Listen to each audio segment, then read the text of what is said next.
When I was in first grade, I was the only student who knew how to read going in because my mom was a psycho and she thought that everybody should learn how to read before they left kindergarten. So, because of this, my teachers, who, not gonna lie, were on the lazy end, had me help out with some of the students who didn't know how to read at all.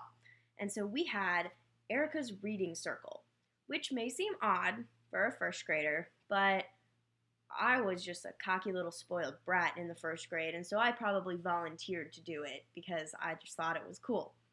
So basically, the point of the story is I learned that goods and services aren't always exchanged for money.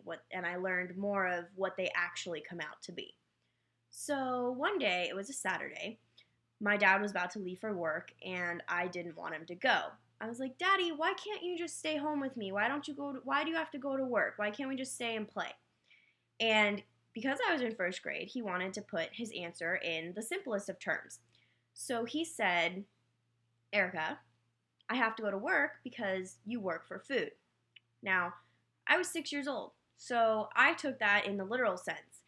And one day, a few weeks later, my mom was going through my backpack and she found this humongous stack of those food coupon gift card things for Pizza Hut, Taco Bell, etc. that you get when for good behavior in elementary school. And so she took them into the class because she was really concerned about how I got so many. And she said to my teacher, she's like, "I am so sorry. Erica must be stealing these from your desk. I mean, I don't know how she could have gotten so many. I'm really apologizing." And they looked at her and they go, "Oh no, that's her payment." My mom was like, "What?" And they're like, "Yeah, one day she just came into class and said, 'I work for food, so her reading group payment is those food coupons.'" And my mom just shook her head and she was like, "I am so sorry. Her dad said something to her the other day.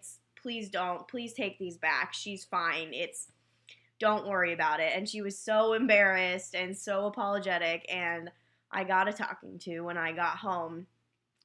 And I was really mad because I couldn't understand, if daddy said you work for food and daddy's always right, then why did she take my payment away?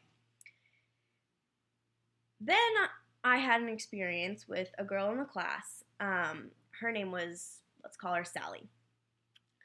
And she was a slow learner, and she was probably the most behind in the entire class. And she would always come to school crying and have them call her mom and say she had a headache. And it was really sad because she really felt like she was not as smart as the other kids. And so one day, she came to school and she was crying.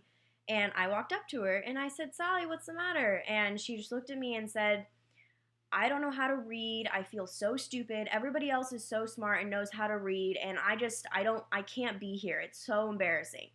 And I looked at her and I said, "Sally, don't worry about it. Everybody learns how to read. I just learned before everybody else. It's fine. I promise I'll teach you how to read. It'll all be okay. You're so smart and so funny, and everybody loves you. So just don't worry."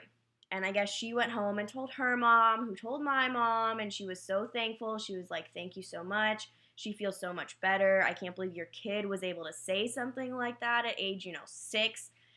And so that's when I learned that sometimes you do things just to help people out and just for the benefit of others.